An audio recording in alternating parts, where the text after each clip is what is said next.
வணக்கம். இது கதையோடு என் உலகம். ஒவ்வொரு கதையும் என் குரலில் ஒரு புதிய உலகமாக பிறக்கிறது. உங்கள் காதுகளுக்காக நான் சொல்லும் என் மனதின் கதைகள். பயணத்தை தொடங்கலாம் வாங்க. இந்த பர்சன் இன்னைக்கு 5 ஹோட்டல் ஓனர். ஆனா 15 வருஷம் முன்னாடி 2 லட்சம் ஃப்ராடில் போச்சு. எப்படி சக்சீட் ஆனான் கடைசி வரைக்கும் பாருங்க. காலேஜ்ல கார்த்திக் சொன்னான் நான் பணக்காரன் ஆகணும்னு. ஆனா அவன் ஜர்னி ஈஸி இல்ல. Cinema fail, business fail, share market fail. அப்புறம் என்ன ஆச்சு? இதோட முழு கதையும் தெரிஞ்சுக்க வீடியோக்குள்ள போகலாம் வாங்க.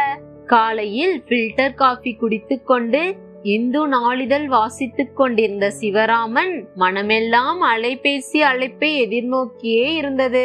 வங்கியில் மேலதிகாரியாக பணிபுரியும் சிவராமன் 20 வருடங்களுக்கு பிறகு சென்னைக்கு மாற்றலாகி வந்திருக்கிறான். அலைபேசி அழைத்தது.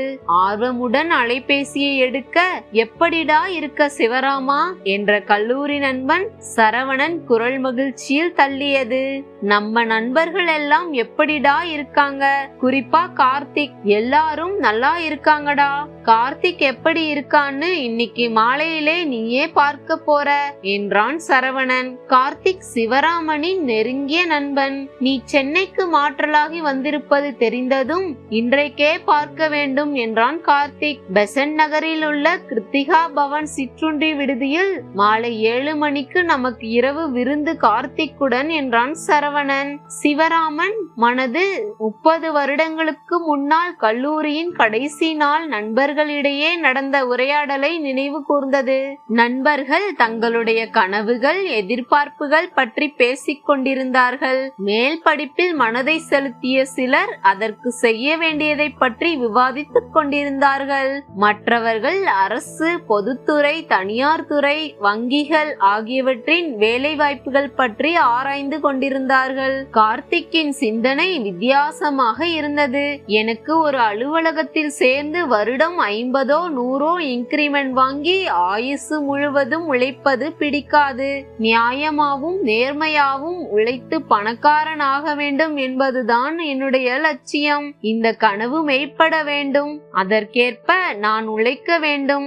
சிவராமன் பொதுத்துறை வங்கியில் சென்னை கிளையில் வேலையில் அமர்ந்தான். எதிர்பாராத விதமாக கார்த்திக்கை சந்தித்த போது, கார்த்திக், நான் இப்போது வங்கியிலே வேலைக்கு சேர்ந்து விட்டேன். உன்னுடைய கனவு என்ன ஆயிற்று என்றான். சிவா, பிரபலமாகறதுக்கும் பணக்காரன் ஆகிறதற்கும் சிறந்த வழி சினிமாதான். நான் சினிமாவில் சேருவதென்று முடிவு பண்ணிவிட்டேன். தினமும் உடற்பயிற்சி நிலையம், அழகு நிலையம் போகிறேன். சிவாஜி, ஜெய்சங்கர், ரவிச்சந்திரன் இவர்கள் எல்லாரும் முதல் படத்திலேயே கதாநாயகனாக நடித்து முன்னுக்கு வந்தவர்கள். நானும் அப்படி வர வேண்டும் என்று ஆசைப்படுகிறேன். இப்போது பிரபல டைரக்டர்கள், தயாரிப்பாளர்கள் எல்லோரையும் போய் பார்த்து வருகிறேன். கார்த்திக் நன்றாக மாறி இருந்தான். அவனுடைய நடை, உடை, ஹேர் ஸ்டைல் எல்லாமே மாறி இருந்தது. நீ இப்பவே ஹீரோ மாதிரி இருக்கே என்றவுடன் அவன் முகம் பிரகாசமானது. நீ தினமும் தினத்தந்தி பார்த்துக்கிட்டு இரு. கூடிய சீக்கிரமே என்னுடைய படத்தை போட்டு புதிய சினிமா படம் விளம்பரம் வரும் என சொல்லிவிட்டு வேகமாக சென்றான் கார்த்திக். 1 வருடம் கழிந்தது. அண்ணா சாலை உணவு விடுதி ஒன்றில் தற்செயலாக கார்த்திக்கை பார்த்தான் சிவராமன். மிகவும் மாறியிருந்தான். முன்பு பார்த்த ஹீரோ போல இல்லை. என்னப்பா, என்ன ஆச்சு? உன்னோட சினிமா கனவு என்றான் சிவராமன். சினிமாவை பத்தி பேசாதப்பா. சும்மாவா சொன்னாங்க சினிமா கனவு தொழிற்சாலைன்னு?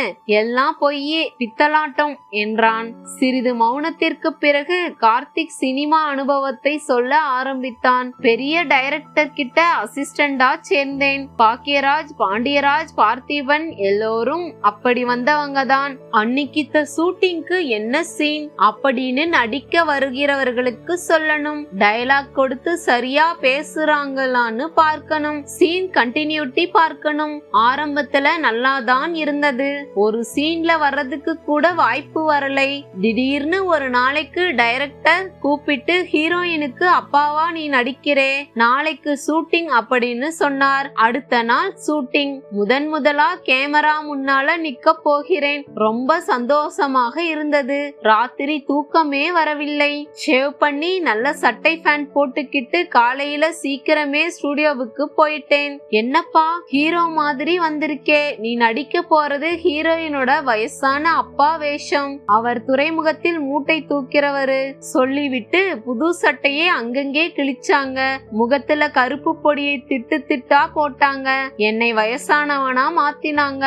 கார்த்திக், படத்துல இது முக்கியமான சீன், சொதப்பிடாதே. சீன் என்னன்னு சொல்றேன், கவனமா கேட்டுக்க அப்படின்னு ஒரு உதவி டைரக்டர் சொன்னார். ஹீரோயினோட அப்பா துறைமுகத்தில் வேலை முடிஞ்சு தெருவுல நடந்து வந்துகிட்டு இருக்கிறார். எதிர்ப்புறத்தில் வேகமாக வந்த கார் அவர் மேலே மோதி கீழே விழுந்துட்டார். எல்லோரும் சும்மா வேடிக்கை பார்த்துக்கிட்டு இருக்கும் போது ஹீரோ வந்து கீழே விழுந்தவரை தூக்கிட்டு போய் ஆஸ்பத்திரியில சேர்க்கிறார். அப்பாவுக்கு ஆக்சிடென்ட் அப்படின்னு தெரிஞ்சு ஹீரோயின் பதறி ஓடி வர்றாங்க.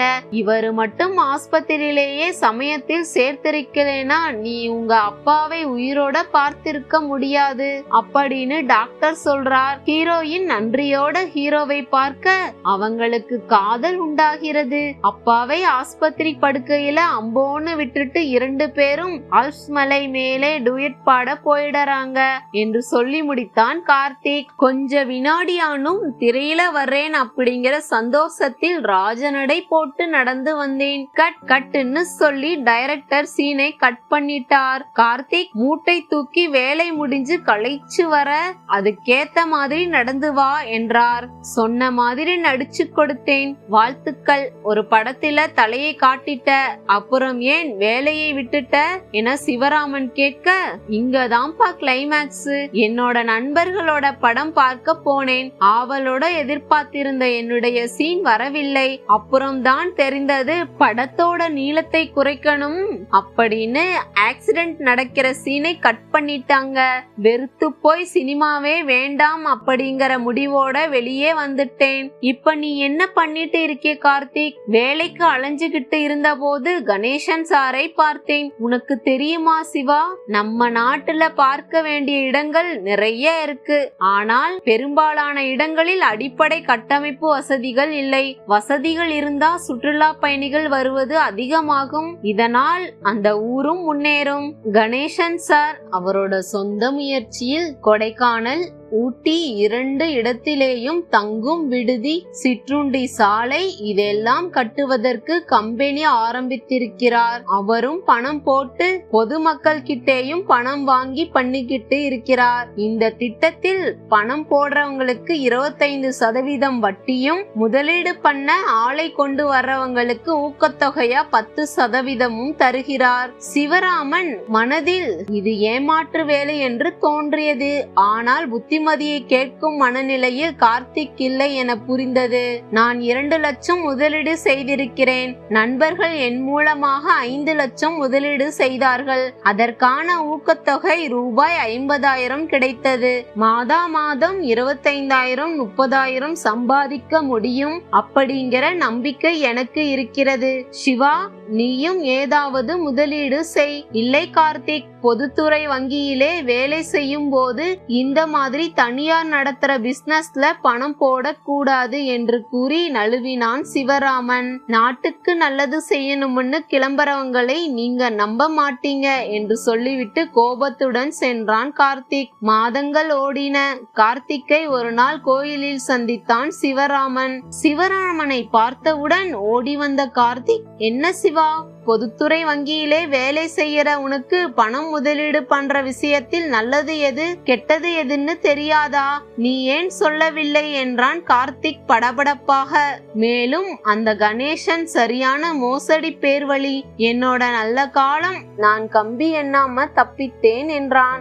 கணேசன் பண்ணினது பொன்சி முறைமை என்ற மோசடி. இந்த மோசடியை முதலில் செய்து முதலீடு செய்தவர்களை ஏமாற்றியது சார்லஸ் பொன்சி என்கின்ற இத்தாலிய நாட்டுக்காரர். பணத்தை முதலீடு செய்யறவங்களுக்கு அவங்களுக்கு சேர வேண்டிய வட்டி அல்லது போட்ட முதலை திருப்பி தருவதற்கு லாபத்திலிருந்து கொடுக்க மாட்டாங்க. புதுசாக சில பேரை சேர்த்து அவங்களோட முதலீடை வைத்து வட்டியோ முதல் போட்டதையோ கொடுத்துடுவாங்க.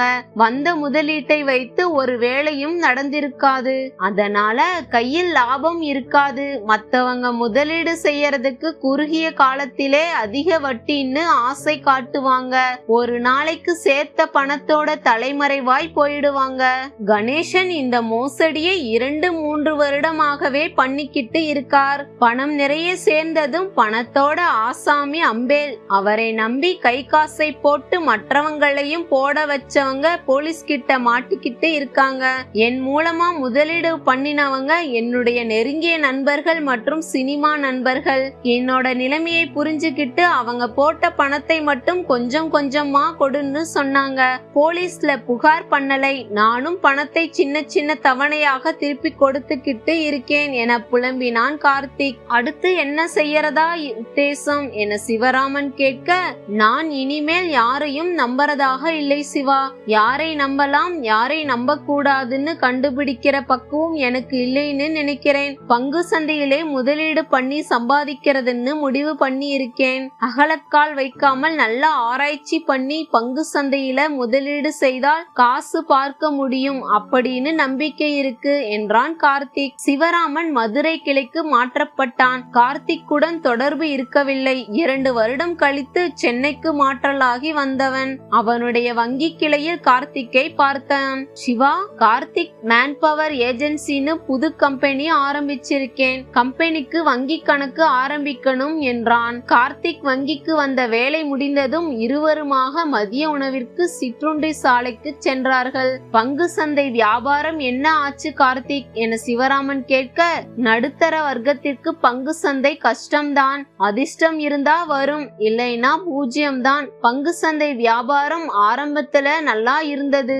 பங்கு அதிக விலைக்கு விற்கும் போது மகிழ்ச்சியாக இருந்தது. 50 அல்லது 100 பங்குக்கு மேலே வாங்க மாட்டேன். 10% மேலே போனால் விற்று விடுவேன். விலை குறைய ஆரம்பித்ததுதான் விற்று விடுவேன். அதனால் நஷ்டம் இல்லாமல் ஓரளவு பணம் வந்துகிட்டு இருந்தது. மனதில் இருந்த சாத்தான் சொல்லிற்று, சிறிய அளவு பங்குகள் வாங்கி வியாபாரம் பண்ணினால் பணம் சம்பாதிக்க இந்த ஜென்மம் போதாது. துணிஞ்சு 500-1000 பங்குகள் வாங்கி விற்றால் லாபம் நிறைய வரும்னு 500-1000 பங்குகள் வாங்க ஆரம்பித்தேன். 10% விலை ஏறினால் விற்காமல் 25% ஏற்பட்டுடுன்னு காத்திருந்தேன். பங்கு விலை குறைந்தால் விற்காமல் நஷ்டத்திற்கு விற்பது புத்திசாலித்தனம் இல்லை என்று நினைக்க ஆரம்பித்தேன். புதியதாக ஒரு கம்பெனி பங்கு சந்தைக்கு வந்தது. பங்கோட முகமதிப்பு 10 ரூபாய். ஒரு வருடத்தில் இந்த பங்கோட விலை 100 ரூபாய் தாண்டிவிடும் என்று சந்தையில் செய்தி பரவியது. பங்கு விலை 35 ஆயிற்று. 1000 பங்குகள் வாங்கினேன். பங்கு விலை 40. பங்கு விலை 45 ரூபாய் ஆக உயர்ந்தது. இன்னொரு 1000 வாங்கினேன். 5 மாதத்தில் பங்கு விலை 95 ரூபாய் ஆகியது. 80,000 ரூபாய்க்கு வாங்கின பங்கோட சந்தை விலை 1,90,000 ஆக உயர்ந்தது. சிவராமனுக்கு சஸ்பென்ஸ் தாங்கவில்லை. என்ன ஆயிற்று, விற்றாயா என கேட்டான். நினைத்ததெல்லாம் நடந்துவிட்டால் தெய்வம் ஒன்றுமில்லை அப்படின்னு சும்மாவா சொன்னாங்க? பங்கு சந்தையிலே மோசடி செய்ததாக ஹர்ஷத் மேத்தா என்கிற பெரிய பங்கு சந்தை புரோக்கர் கைது செய்யப்பட்டார். பங்கு சந்தையில் சிலரின் உதவியுடன் செயற்கையாக சில பங்குகளின் விலையை உயர்த்தி இருக்கிறார்கள். இன்னும் உயரும் என்று தகவல் பரவி இருந்தது. இதில் நான் வாங்கிய 2000 பங்குகள் அடக்கம். பங்குகள் விலை சரிந்தது. 80,000 ரூபாய்க்கு வாங்கின. 2000 பங்குகளோட சந்தை விலை 14,000 ஆனது. புது வெள்ளம் பழைய வெள்ளத்தை அடித்துக் கொண்டு போனது போல் சில நல்ல பங்குகள் விலையும் குறைந்தது. ரொம்ப நஷ்டம் இல்லாமல் விற்க முடிந்த பங்குகளை விற்றுவிட்டு மேன்பவர் ஏஜென்சி ஆரம்பித்தேன். அலுவலகங்களின் தேவைக்கேற்ப பியூன், கார் டிரைவர், டைபிஸ்ட், ஹோட்டல்களுக்கு சர்வர் ஏற்பாடு பண்ணி கொடுக்கிறோம். ஏஜென்சியில் பதிவு பண்ணுவதற்கு பணம் வாங்குவதில்லை. வேலைக்கு சேரும் இடத்தில் சம்பளத்தில் 10% எங்களுக்கு கொடுக்க வேண்டும் என்றான் கார்த்திக். அதுக்கப்புறம் வேலை உயர்வில் சிவராமன் டெல்லிக்கு மாற்றப்பட செல்வதற்கு முன் சரவணன் கார்த்திக் இருவரையும் ஹோட்டலில் சந்தித்தான். கார்த்திக் மாறியிருந்தான். சிரிப்பு அவனிடமிருந்து விடை பெற்றது போலிருந்தது. ஏன் கார்த்திக், ஏதேனும் பிரச்சனையா என சிவராமன் கேட்க, படிப்பு முடிந்து 10 வருடம் ஆகிவிட்டது சிவா. கூட படித்த நண்பர்கள் நிலையான வாழ்க்கையில் இருக்க நான் புறப்பட்ட இடத்திலேயே நிற்கிறேன். அம்மாவிற்கும் அப்பாவிற்கும் என்னை பற்றிய கவலை. நிலையான வேலை தேடி அலைந்து கொண்டு இருக்கிறேன். மேன் பவர் ஏஜென்சி என்ன ஆயிற்று என கேட்டான் சரவணன். ஏஜென்சி வேலையில் நிரந்தர வருமானம் இல்லை. சில மாதங்கள் பண வரவு நன்றாக இருந்தது. ஒரு சில மாதங்களிலே வருமானமே இருக்காது. தேர்தல் வந்தப்ப கூட்டத்துக்கு 100, 200, 300 ஆட்கள் ஏற்பாடு பண்ணி தர சொன்னார்கள். பணம் நிறைய என்பதால் சம்மதித்தேன். அனுப்பும் ஆட்கள் முன்வரிசையில் அமர்ந்து வாழ்க ஒழிக கோஷம் எழுப்புவார்கள்.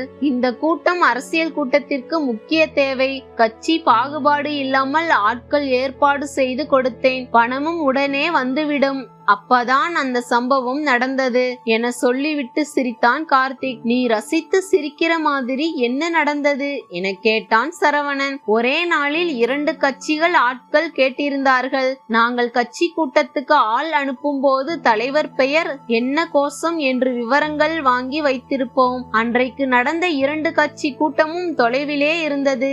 வண்டி ஏற்பாடு செய்திருந்தோம். வண்டி டிரைவர்கள் 2 பேருக்கும் விலாசம் கொடுக்கும் போது விலாசம் மாற 2 குழுக்களும் இடம் மாறி போய் விட்டது. ஐயையோ, இது பெரிய அனர்த்தம் அல்லவா? கூட்டத்தில் பெரிய ரகளை. கூட்டத்திற்கு தலைமை தாங்க வருகின்ற தலைவரை ஒழிக சொல்லி, அவரோட எதிர்கட்சி தலைவரை வாழ்க சொல்லி கோஷங்கள் மாறிவிட்டன. தலைவர்கள் கோபித்துக் கொண்டு செல்ல கூட்டத்தை ஏற்பாடு செய்தவர்களுக்கு மண்டகப்படி எங்கள் ஏஜென்சி மூலமாக ஆட்களை ஏற்பாடு செய்யக்கூடாது என்று தலைமை உத்தரவு போட்டது. கட்சிக்காரர்கள் பணம் கொடுக்க மறுத்து விட்டார்கள். எல்லோருக்கும் நான் பணம் கொடுக்க வேண்டி வந்தது.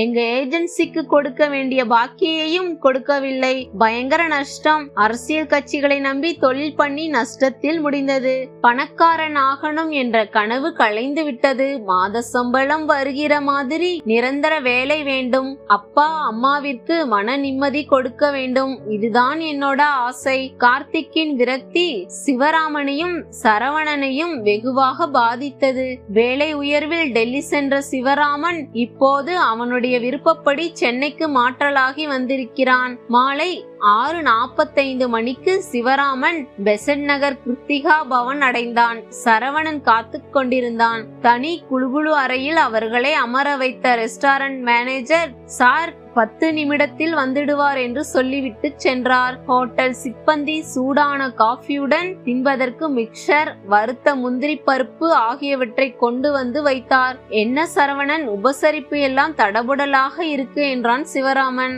முதலாளியோட பால்ய நண்பர்கள் வந்திருக்காங்க. அப்படின்னா உபச்சாரம் பலமாகத்தானே இருக்கும். என்ன சொல்ற நீ? கார்த்திக் இந்த ஹோட்டல் முதலாளியா? ஆச்சரியமடைந்தான் சிவராமன். இது மட்டும் இல்ல சிவா, கிருத்திகா ஹோட்டல் கிளைகள் சென்னையில் 4 இருக்கு. எல்லாத்துக்கும் முதலாளி கார்த்திக். தென்னிந்திய ஹோட்டல் குழுமத்தின் தலைவர் கார்த்திக். இது எப்படி சாத்தியமாயிற்று என்றான் சிவராமன். இந்த கதையை நானே சொல்றேன் சிவா என்று சொல்லியபடியே உள்ளே நுழைந்தான் கார்த்திக். கார்த்திக் மாறியிருந்தான். முகத்தில் தன்னம்பிக்கையும், நினைத்ததை முடித்ததில் திருப்தியும், செல்வ செழிப்பினால் ஏற்பட்ட கலையும் தெரிந்தது. சிவா, எனக்கு தெரியும் உன் மனதில் 1000 கேள்விகள். விருந்தின் போது இதை பற்றி பேச வேண்டாம். விருந்து முடிந்த பின் உன்னுடைய எல்லா கேள்விகளுக்கும் விடை கிடைக்கும் என்றான் கார்த்திக். கல்யாண விருந்து போன்ற தடபுடலான விருந்து நடந்து முடிந்தது. சிப்பந்திகள் சென்ற பின் சாய்வு இருக்கைகளில் அமர்ந்த நண்பர்களிடம் கார்த்திக் தான் ஹோட்டல் தொழிலில் நுழைந்த கதையை சொல்ல ஆரம்பித்தான். மனித சக்தி நிறுவனத்தின் மூடு விழாவிற்கு பிறகு வேலை தேட ஆரம்பித்தேன். வேலை கிடைப்பதன் சிரமம் புரிய ஆரம்பித்தது. நேர்காணலில் முன் அனுபவம் உண்டா என்ற கேள்விக்கு என்னிடம் விடையில்லை. 10 வருட வாழ்க்கையை வீணடித்து விட்டதாக உணர்ந்தேன். கணிப்பொறி தவிர புதியதாக எதையும் கற்றுக்கொள்ளாதது குறையாக இருந்தது. என்னிலும் சிறியவர்கள் ஆனால் என்னை விட படித்தவர்களுடன் போட்டி போட நேர்ந்தது.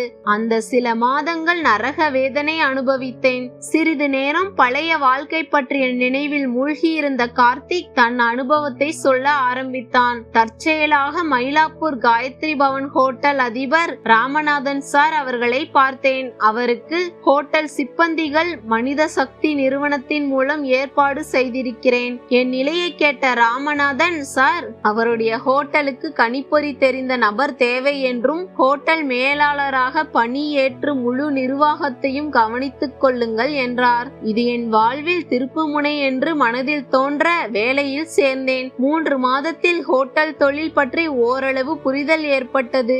நீ சேர்ந்த போது ஹோட்டலின் நிலைமை எப்படி என்றான் சிவா.